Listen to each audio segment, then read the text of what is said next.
Ode to a Nightingale.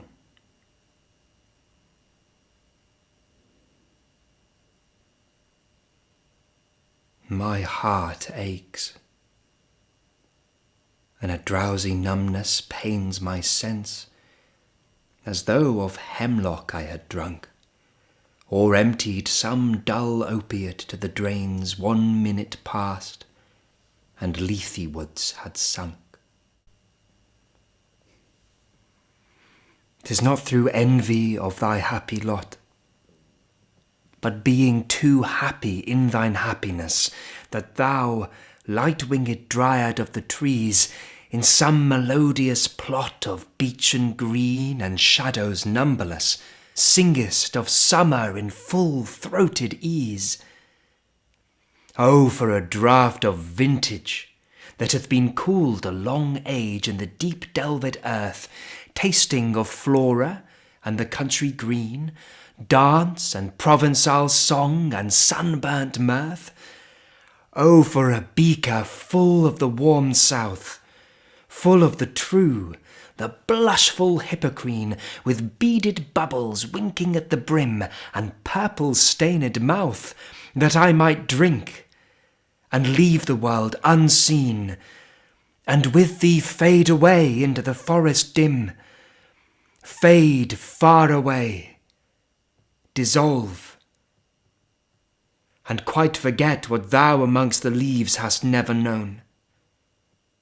The weariness, the fever, and the fret here where men sit and hear each other groan, where palsy shakes a few sad last grey hairs, where youth grows pale and spectre thin and dies,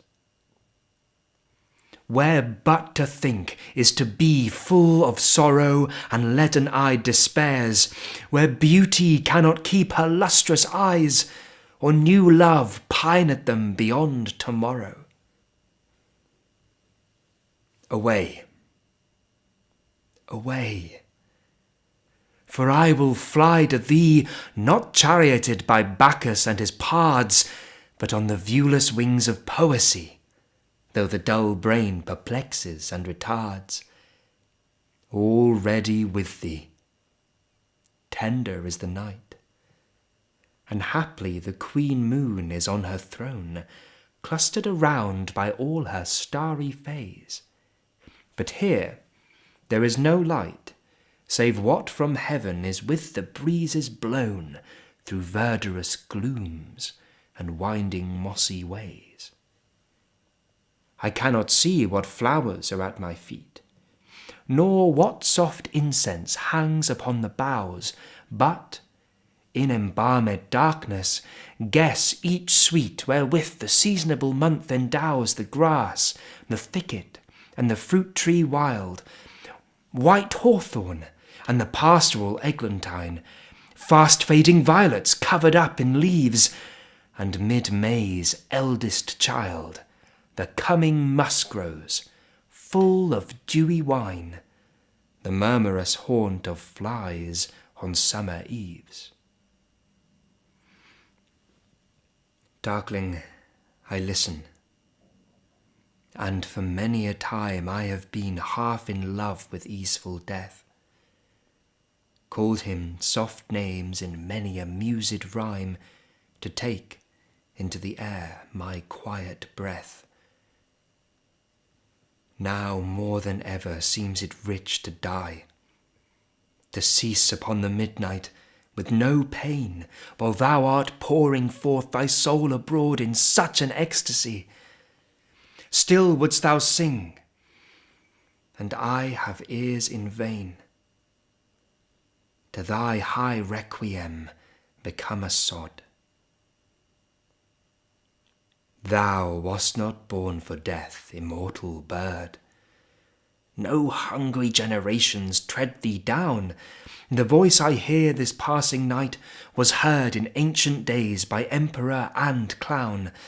Perhaps the self-same song that found a path through the sad heart of Ruth when, sick for home, She stood in tears amid the alien corn, the same that oft times hath charmed magic casements opening on the foam of perilous seas in fairy lands forlorn.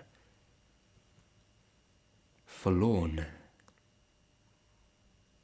The very word is like a bell to toll me back from thee to my sole self. Adieu. The fancy cannot cheat so well as she is famed to do, deceiving elf. Adieu, adieu. Thy plaintive anthem fades past the near meadows, over the still stream, up the hillside, and now 'tis buried deep in the next valley glades. Was it a vision or a waking dream? Fled is that music. Do I wake or sleep?